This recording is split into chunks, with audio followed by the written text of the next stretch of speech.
Hey guys, today I wanted to talk about just some training equipment and two, to explain to you guys, you individuals out there who are just training on your own, or even you school owners that own martial arts schools that are interested in implementing a kickboxing system.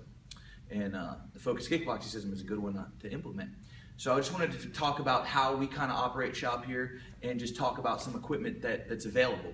Okay, so usually when we're kickboxing and stuff, we use focus mitts and Thai pads and even heavy bags. And at my gym, we got, just some basic, these are just some basic focus mitts. Honestly, you can get these at Dick's, but two, there's great websites out there to get some gear. Thai pads, in the beginning, if money's a problem, you're gonna buy the least expensive ones, but if you can get a nicer brand for the amount of beatings that you're gonna take holding around kicks, I recommend these are really good ones. These are Fairtex. But then too, we get into just regular equipment like for training, for sparring.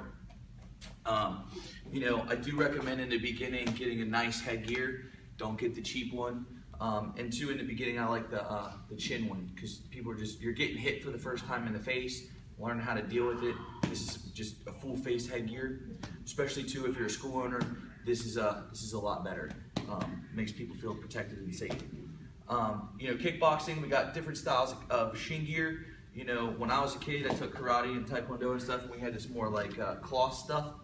These actually work really well still, and they're washable, because your gear's gonna get stinky, and you can just throw these in the wash, and these are still great. And these two you can use for MMA and get down on the floor and grapple with them. If you decide to upgrade a little bit and get more of a slide on with the Velcro, the older I get, I like these better just because they're thick, and you can kick a little harder, and then your feet and legs aren't gonna take a beating. So these are a good brand. Moving into like boxing gloves, they make all kinds of different weights of boxing gloves, and and if you're conditioning on the bag, use more of a bag glove to get your knuckles and your wrists strong. But then too, when you spar, 16-ounce gloves, get some nice ones, and try not to hurt your opponent or your hand, because you're training with your training partners. So I definitely recommend 16-ounce gloves, sparring gloves, really nice. Then too, we get into like the class format. Traditional, like in Muay Thai or Sang Shao, you'll wear more like the Thai shorts and stuff, and these are cool and comfortable.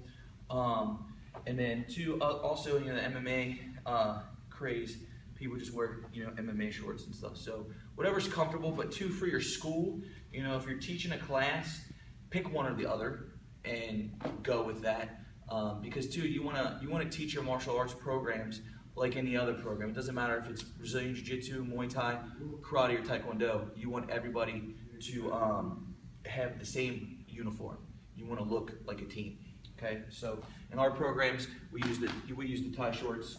But then too, we also have a belt ranking system, and a lot of kickboxing, they're starting to develop kickboxing belt ranking programs, and we've had one for a while, and it works really well for us. We structure it the same way, and each rank is worn, and they have requirements, just like I'm doing with this program. I'm literally feeding you guys our program and how we facilitate all of it, A to Z.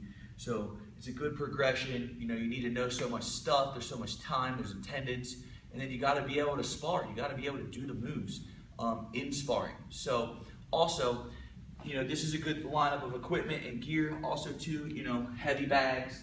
You get the long ones. These are great for just working out on. We got shorter ones. These are better for punching. Like this one over here. This is a good teardrop one. This is great for knees and stuff. And there are also other bags out on the market, like Wave Masters and stuff that would be a little more convenient for home. But any gear that you can get, take care of it and make sure it stays clean, and make sure your students keep their gear clean. And two, if you're teaching a class, we line everybody up by belt rank, so making sure you're facilitating that, everybody's in uniform, shirts are tucked in, we do a formal bow in every class. These are just some of the things that you need to have to be able to either run a program or two, just to train. And if you're just a guy out there and you got a couple buddies and you're getting together training, you want to have this gear to protect yourself, okay? It's very important. So check us out, and this is just, like I said, a quick review on equipment.